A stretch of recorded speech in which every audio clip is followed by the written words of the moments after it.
Welcome, everybody. We are back here at your Blue Collar Crypto Show, second segment on a great Sunday here. And we are coming out to you from the World of Ability Podcast Network. I'm Kurt Roskoff here. And I'm just here to introduce the ever so famous Tim Torosian, founder, creator of the show. And he is lucky to have Neil Weber co-hosting with him. So here we go. We got these guys ready to go.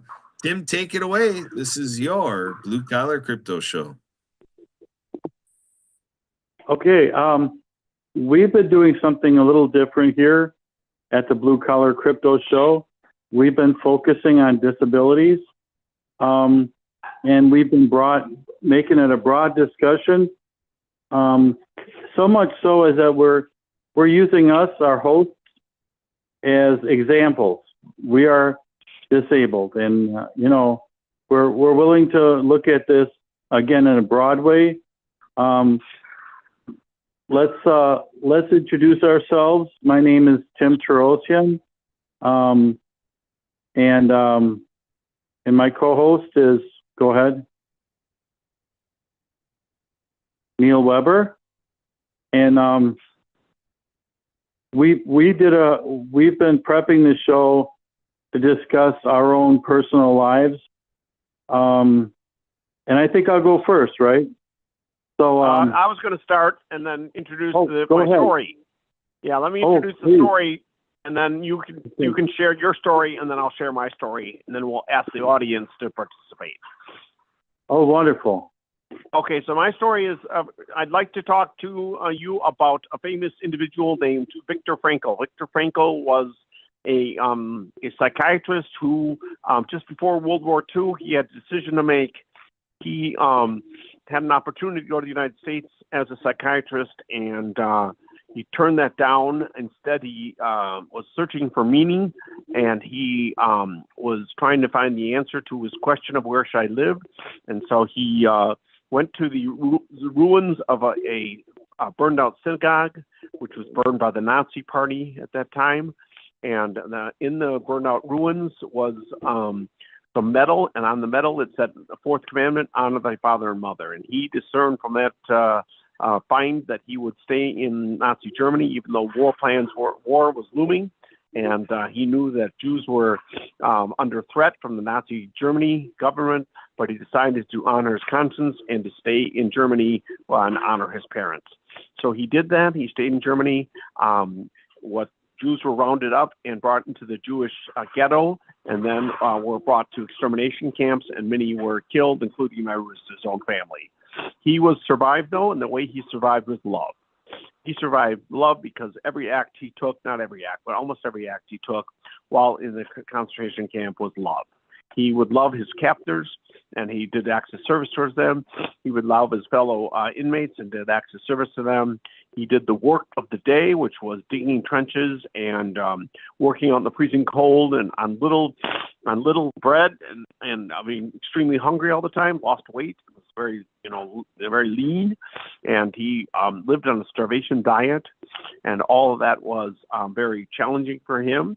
He lived Christ's suffering and death, not his death, but Christ's suffering, and died to self daily by serving others.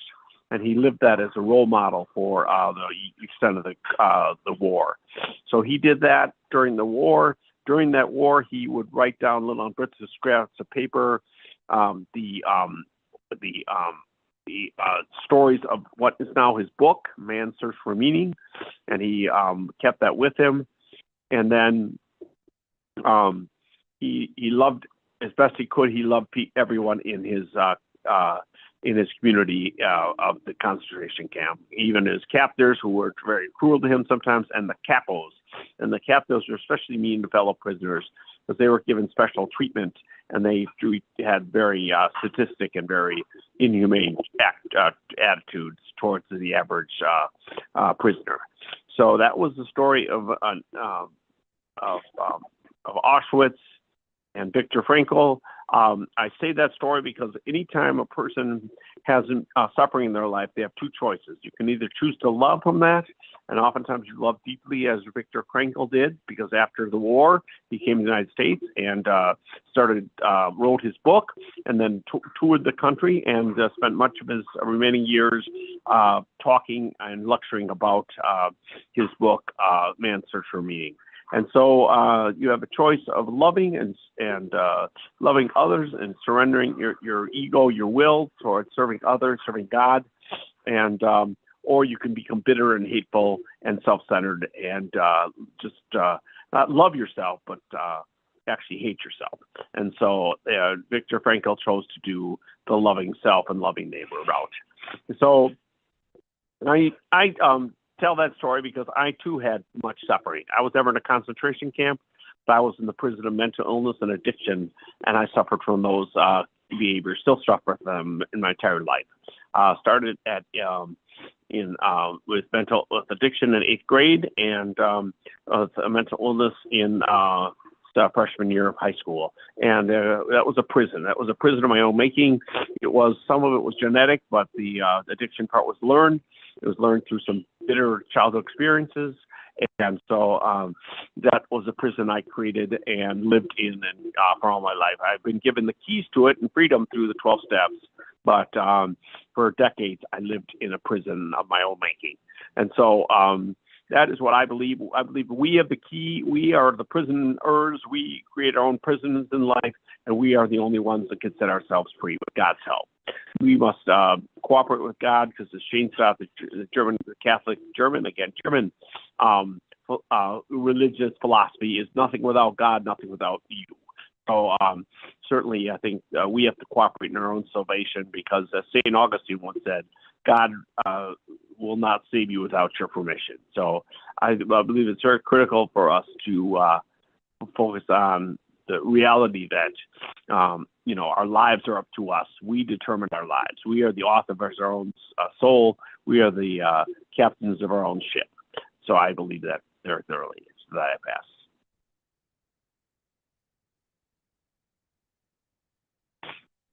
Tim, you want to add something? Yeah. No, that's good. Neil, it sounded like you started with the story about Viktor Frankl, and then you related that to your own life and your own struggles and how you approached the tribulations, how you approached things when you realized that you weren't at full strength. You realized that you had to overcome some things, and as most of us feel, we don't feel like we're perfect, and maybe and just to get through the day is harder than it seems like other people are having an easy time of it. And so sounds like, Neil, that you had a big focus on what you could do to make it through the day, through the week. So I'm going to relate to myself, and I like the story about Viktor Frankl. I think sometimes we come in our lives in a certain crossroads, like Viktor Frankl decided to honor his father and mother, and in that way, he stayed in Nazi Germany. He suffered because he felt like this was a way to honor his mother and father. I guess the expression, he had to be there, right? Well, yeah. This was his way, right? Right. His world was changing around him. And in a lot of ways, our worlds are changing around us. And sometimes one decision can make all the difference. So lately, I've made a move in my life, a couple moves, because I felt like Viktor, I had to make a decision. So I felt kind of isolated. And it did make a difference for me, my life. Financially, I'm doing okay. But we're not talking about money today, right? We're talking about a decision to make that affects you for a positive, right? That what Neil does, what Viktor Frankl does, they're looking at a positive. They're looking at a change, or they're looking for a direction, and they take a direction of a focused way. And for me, I spent my first thing I did was I joined a local Lions Club, right? So I could connect with people and people more of my status. You know, you have to kind of develop people who are on your level. That's my addition to this conversation.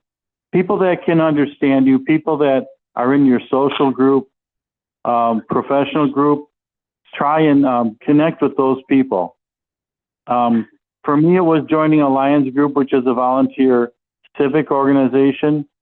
And I found a lot of the people I could be in my status group, that were like me, that I felt connected to. And it worked.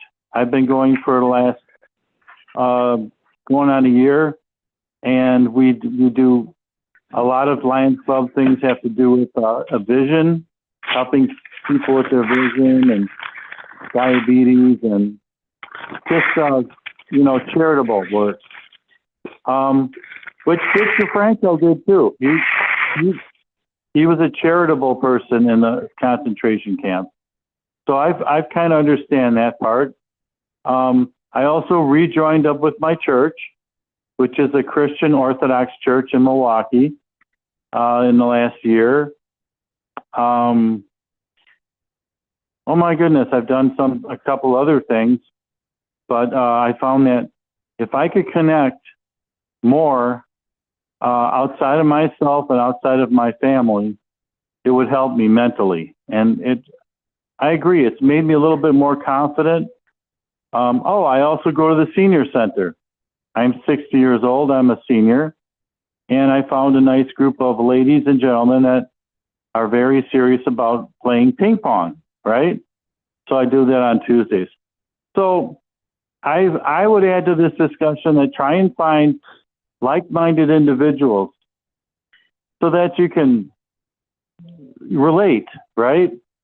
Because we're all curious about each other and what can we learn from each other? There's probably a lot that we can feel more connected. I say it's connected. From there, I think we're going to broaden the discussion and try and get you to relate to your group, the listening group here. Isn't that where we're headed here, Neil? Yeah, Okay. I think we need to ask some questions. Do you have any questions for them, Tim?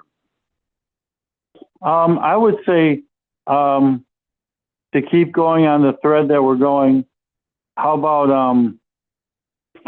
I think we prepped this, Neil and I did. Go ahead, Neil. I know you're more focused on this. What is it that we want our audience to ask themselves? Yes, I think they should ask themselves how they can do simple acts of love on a daily basis. And I think you talked about it. You do it through the Lions Club with service, and you do it through church with service, and you do it with you do social, you do fellowship through the camaraderie through the senior club, and so those are ways. And you do it through your daily life with your wife. You serve her on a daily basis. Yeah. So if you love others, and then. But now daily, I think we said daily act of kindness. What I'm saying is focus that, join groups, participate, right? Because I think that the key here is to find people that you identify with, that are that will see you as an equal, right? So if you seek equality with people, find people who you feel comfortable with and try and join groups. Now, not everybody likes groups, right? We all don't feel like we belong to a group, okay? that's just one way of doing it. There must be other ways where you can reach out and identify with other people other than joining groups. But I guess that's the way I've done it. But to our audience, try and relate more. Victor did it in the concentration camps, 1,000 Acts of Kindness, every day. And that made him feel more connected, more, he was looking for a direction and he found it. It wasn't an easy thing for him. Remember, we're talking about a concentration camp, but it was a choice he made and he stuck with it. It was a courageous choice. We don't need to make courageous choices. We just need to make changes, right? Okay. I Neil, think that what I think that is an important, there's a book called Bowling Alone. Bowling Alone is about the rise and fall. Bowling alone, think about that. You're bowling alone because there's no one to bowl with. But what is the purpose? Generally what people think of when they think of bowling, they think of bowling in big groups. They think of bowling. And there was a rise of bowling organizations starting in the 1930s, till about the 1960s. And so there was a great rise in American society of civic organizations like bowling leagues, like the Red Cross, like the Knights of Columbus, and other groups like that. The Jewish Federation. All these organizations were dedicated to, in some way, improving society or being a fellowship like the bowling organization. And so that's what the purpose of civic organization to be more, to be dedicated to something larger than yourself, and to reach out. Now, the family unit is critical. The family unit is the basis of society, but we need to go beyond the family unit into society. I was married, had a wife and 2 children, and I thought I was happy. But I really didn't find true happiness until I started working with the poor in the Grand Avenue Club, which served the mentally ill. And I did that for 4 years, and then I left it for 17, where I wasn't very happy. And then I came back to it this year, and I've been happy. But now I hear what Tim is saying is find like-minded individuals. Yes, I am mentally ill, but I'm not aspiring to be in poverty, which is the stat of life of the mentally ill who join this club. They choose not to work. They choose to be entirely dependent on the federal government or the state government for their medical needs, and they look to society to take care of them. And I did that much of my adult life, and it kept me in poverty. Now my goal has been, ever since 2003, was to rise out of poverty. It's taken me 22 years to get to the point of starting that, really, of letting the fruits of my efforts be recognized in society. I'm working 30 hours a week now. I make $11.56 an hour. I work hard. I have peers in middle class. I have friends that are middle class, and I'm trying to become middle or upper class and rise out of the poverty where I was making only $10,000 a year. I'm now making $34,000 a year between benefits and earned income. My goal is $50,000 a year earned income with no benefits. That's my goal, and benefits from a job. So I think it's very important, though, to have community. And I think it's fine to have a family unit, but if you have the time, and all of us have time, the question is, do we want to use it spent watching television and, entertaining ourselves with mass media and being isolated? Because Dr. Daniel Amen says that TV is a poison for the brain. And TV operates at such a low level of brain waves that it actually distorts and just is bad for the brain. And so it's not healthy to watch more than an hour TV per day. Instead, that time should be used to be socialized with others. Before television, people didn't and radio, people didn't have that. So they had, community. They had their churches, civic organizations. Churches were very strong, especially, much of America was Catholic. That's what my faith is. And so people were out in the neighborhoods and at the bars and the restaurants and the ping pong halls. and they were celebrating community. And then in the 50s and 60s, with the advent of television and mass media, primarily television, people retired to their homes, and they retreated to their homes, and they became isolated. And then divorce started becoming increasing with the advent of contraception and broken marriages. And the Vietnam War affected many things. So, with the rise of isolation due to mass media replacing with community, there has been very many damaging effects on society. So I think the solution is to reject mass media, except for maybe an hour a day or less, and instead, enjoy books, but primarily do some reading. Primarily do what we're created for. We're social animals.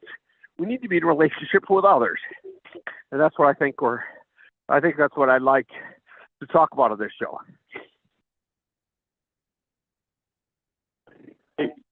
This is Tim again. Thank you, Neil.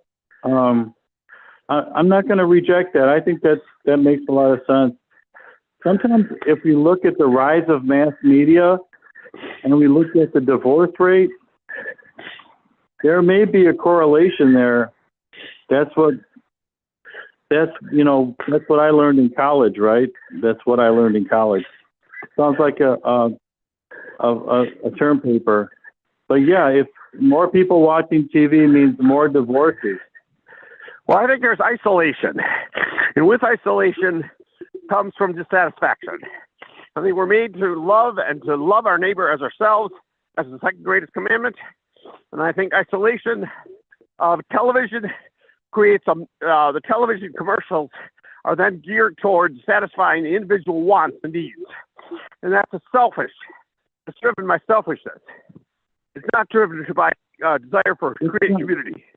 It's driven for desire that needs the pleasure of the flesh, and to isolate yourself from your neighbor. Right. It's not reciprocal. It's not. You're watching TV. It's a one-way conversation. Correct. And the values on TV are often not the values of the church or the community. Yeah. I do watch the. They used to be, but they've been replaced by a culture. Does the culture create? Does the person create the culture, or does the culture create the person? I think it's complicated, because what happens is society creates individuals, and the individuals grow up watching the television that shapes them, and then they go on to be writers and producers of that same content, create the kind of shows that are marketable to their peers, and these peers are watching what they want as well, which is me-driven television. Sure, I have to agree. It's not helpful. What's more helpful is communication. And unfortunately, what we usually say now is it's because of COVID, right? But what did COVID do? It made us stay at home and watch TV. So there again, we're going to blame it on COVID, our isolation, and I think I think things will change in the future. We'll be more social. Yeah, I think we're at the beginning of that era. We have a choice, though. Every day we get up, we have a choice. Okay. That's where man's search for meaning comes in. Man is the author of his own soul. Man is the captain of his own ship. And man has the right and the responsibility to meet his needs and the needs of his neighbor, by creating meaning for his life and for himself by contributing to the lives and selves of others. So the concept here is, excuse me, but we're doing good without, this is a good rhythm we're doing, Neil. The concept here is reach out outside of yourself, and you can't do that if you're watching TV. That's not reaching out, okay? So reach out and see if you get a reciprocal response. If you don't, good. Well, keep trying with other groups, other people, but don't isolate yourself. I think that's a good, fair meaning for what we're. Don't isolate yourself into thinking you're the only person that has problems out there.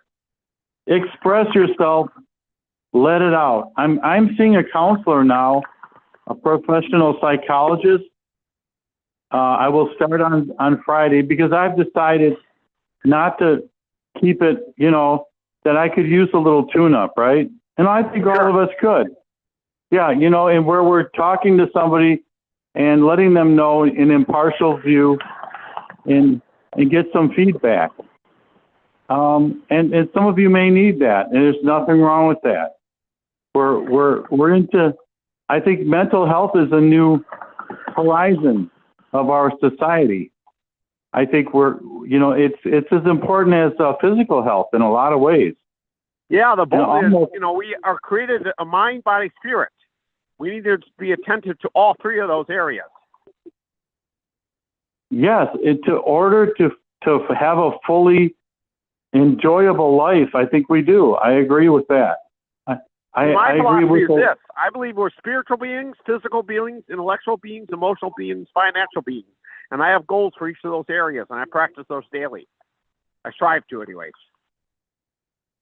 And if you're just focused on you being a success, and if dollars are the only focus in your life, there may be something about that we need to visit that. Okay, maybe money is important, and it is, but so are the other areas that Neil mentioned. The different areas outside of our financial lives. We can't forget that we have needs, and money is not going to help all of those. No, I think money is the desire. I think what we're designed for, and we've gotten away from that as a society. We're designed to meet our financial needs so that we can serve the other needs in our family and our lives. It is a tool. Correct. There you go. To be of service to ourselves. We utilize our time and talents to create income so we can serve our other needs. That is the role of money. It's not we are to serve money. It is money to serve us. It's a triangle. It's not always a direct, right? Money is not a direct thing that makes us directly happy. There's other things that are in that formula. So I'm in agreement with you. Sign off here. Can we pull Kurt in and have him sign us off? I need to go. Good timing. All right. Yeah. I was going to say that. Thank you. All right. Okay, thanks, we're going to guys. sign off. Yeah. Well, thank you, Neil and Kurt, and we'll see you at the next Blue Collar Crypto Show. Sounds great. Thanks, Tim. Good show. And we got CC on here driving around. We got Angeline doing things around the house. So, CC, anything to add? I know you got to drive. Maybe not. Have a safe day. Yep. You did an excellent job. It was excellent Thank dialogue, and I could understand what you were saying. I do know of a licensed counselor who does free group therapy on Mondays and Thursdays at 5 p.m. But I can share it. They do a Zoom call. Okay. Bye. Thanks for being with us. Okay. Signing off. Right, so Angeline, anything for you to add, or no? Angeline's muted right now. Maybe nothing from Angeline. Angeline, I'll give you a moment if you did want to add anything. All right, doesn't look like it. So I'm Kurt Roskoff from the World Ability Podcast Network. You were listening to Tim Torosian and Neil Weber bringing you your Blue Collar Crypto Show. We're here every Sunday, 4 p.m. and 5:30 p.m. Central Time, based out of Madison and Milwaukee, Wisconsin. All right. We look forward to seeing you next week right here at the World Ability Podcast Network, and actually all week long with our other 15 shows. Bye for now.